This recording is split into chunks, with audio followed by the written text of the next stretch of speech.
Hey, welcome back to the Disney Plus Everyday Challenge, and today we have Marvel Studios assembled the making of She-Hulk, Attorney at Law. It's a really long title. Yeah, it's but hey, it's one of those Marvel Cinematic Universe series that was on Disney Plus this past year. It's from last year, 2022. It seems, wow, it's really been that long. Wow. This is a 55-minute documentary, just the making of. It's one of the many, they make a documentary about every film and every series that they release in theaters or on Disney Plus. And here, of course, is a little look behind how they made it with the effects and the casting and the just all the goofiness that goes on along with it. Now, this stars Tatiana Maslany as Jennifer Walters, She-Hulk. And yeah, you could pretty much put Tatiana in anything, and I'll watch it. She was in Orphan Black, which is where I first got to see her. And she was, if you haven't seen Orphan Black, yeah, it's not like your normal show, but it's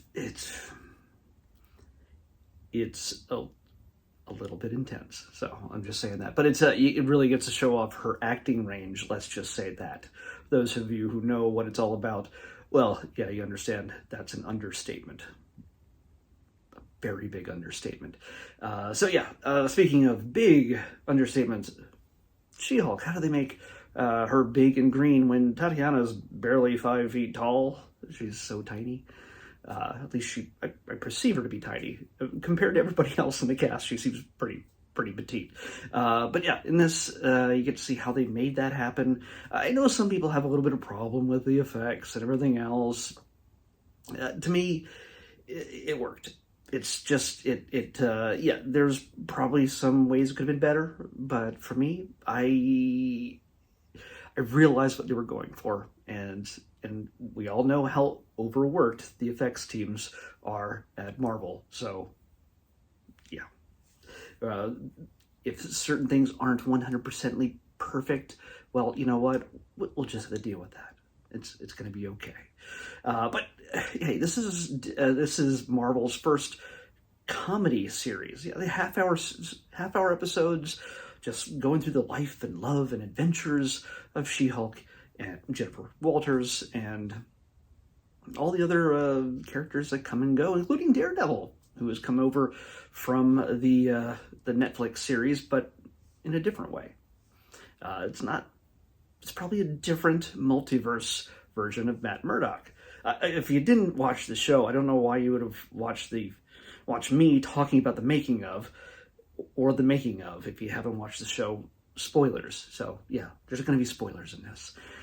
But one of the fun parts for this for me is the fact that I do read Marvel comics, and I do recognize all these just little Easter egg characters, and just all these little things that go into this, and all the new stuff that they created, like Madison, but they add in Wong. Wong makes a couple cameo appearances, and of course, Abomination shows up, Tim Roth, Benedict Wong. So yeah, we get a whole lot of stuff going on here. For some, it seemed probably a little chaotic, not what they were expecting. But you know what? That's okay. Not everything has to be exactly the same. I enjoyed this for what it was. And yeah, it has Smart Hulk. You can only do so much with Smash Hulk. But I do not doubt that at some point Smash Hulk will appear again. Have I coined that phrase, that name, Smash Hulk? Because Smart Hulk and Smash Hulk, I don't want to call him Dumb Hulk, but it's it's just honestly, if you like the behind the scenes documentary stuff, and even of course at the end there's bloopers and outtakes and things like that as they're running the credits, and so there's a lot of just fun stuff. For me, I would have loved to just been in Atlanta, just watching this come together. I usually would not want to be spoiled for the actual storytelling, but I just love the atmosphere, and probably would have enjoyed hanging out with Tatiana. Okay, I'm not a creep, all right? She's pretty fantastic, in my opinion. Now watch, she's going to end up being a serial killer, and it's going to make me look really bad. This video is going to look really bad. So don't be a serial killer, Tatiana. Just saying. For me. One of the cool things I got this summer at Comic-Con was this. A Kevin. Yeah. Yeah, he's reading a little She-Hulk comic book there. And there's all sorts of just little details. He has the Kevin hat. And yeah, this is what shows up in the final episode of the series. You get to learn who the brains are behind the Marvel Cinematic Universe. And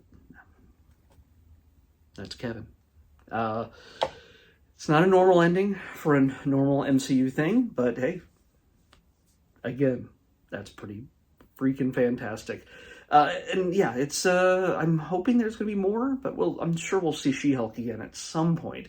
And I mean, you have to understand, long before Deadpool was around to talk to the audience, break the fourth wall, She-Hulk was doing it in the comics.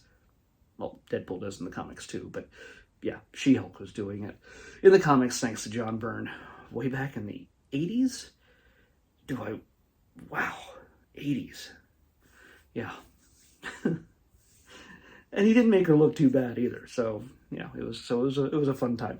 Yeah, that's all I can really say. I've just probably said way too much, but great people in this. Jamila Jamil from The Good Place. She's in this. Of course, Tim Roth. Why can't I say his name? Good grief, why can't I say his name? He is the Hulk. My brain is fried.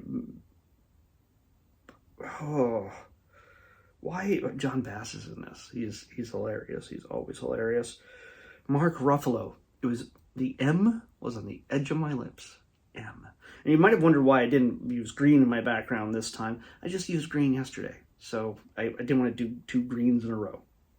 It's just me. Let's pick tomorrow's episode. 233. 233. Still sticking around that area. That's all right. We got a short, an animated short, a classic, in fact, one of the really old ones from 1938. But I don't know. But I don't think it stars any of our usual suspects, like Mickey and Donald and Goofy. This is Merbabies. Yeah, 1938, we're going to watch Merbabies on the next Disney Plus Everyday Challenge. I'll see you back here tomorrow with that.